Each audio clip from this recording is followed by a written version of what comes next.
before, and that is on a lot of auditions, good and bad. Most doors in the world are closed, so if you find one that you want to get into, you damn well better have an interesting knock. Although he was born in Los Angeles to actor parents, Pine did not pursue the family business until college and had his first audition for an undisclosed role on Gilmore Girls. He booked his first job a couple years later as a guest star on a 2003 episode of ER. Hey, Mr. Levine, what's your problem? I just got drunk at your Valentine's Day party. 5 days ago. Yeah, it was a blowout. Pine's first feature came the following year with The Princess Diaries 2 Royal Engagement opposite Anne Hathaway. Your Majesty, the pleasure is all mine.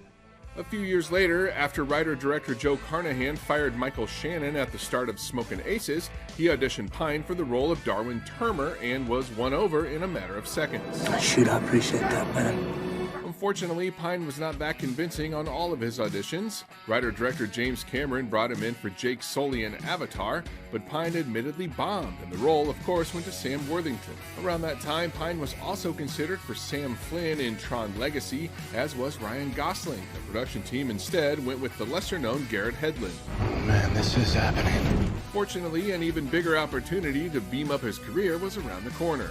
As director J.J. Abrams was casting Captain Kirk for his 2009 Star Trek reboot, he met with Chris Hemsworth, but felt the Australian actor was too tall and instead offered him George Kirk, the father of Captain James T. Kirk. Chris Pratt, who was also up for Jake Sully in Avatar, screen tested for the role, and Poseidon's Mike Vogel was also reportedly in the running, but in the end, Pine won out. Well, we had to improvise when our warp core unexpectedly malfunctioned.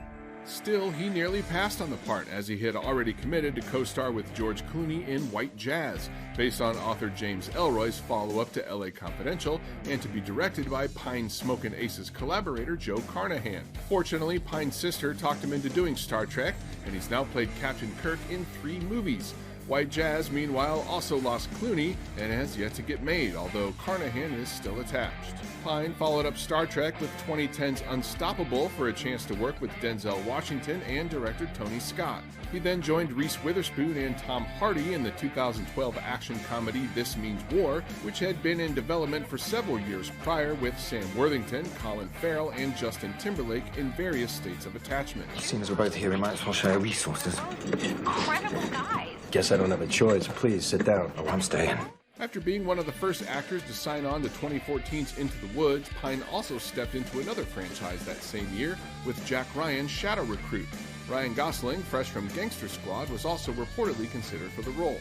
The following year, Pine replaced Tobey Maguire in the drama Z for Zachariah, although Maguire stayed on as a producer, and returned to the small screen in Wet Hot American Summer, first day of camp. If you say it's important, that's all I need to hear. Pine was rumored to be on Warner Brothers' wish list to play the Flash in 2016's Batman v Superman Dawn of Justice, but instead entered DC's superhero universe as Steve Trevor in Wonder Woman. Pine turned down what eventually became Colin Farrell's role in 2019's Dumbo, but does return as Trevor in Wonder Woman 1984. Pine also has several projects in the pipeline, including playing Walter Cronkite in a drama called Newsflash, as well as another Star Trek movie.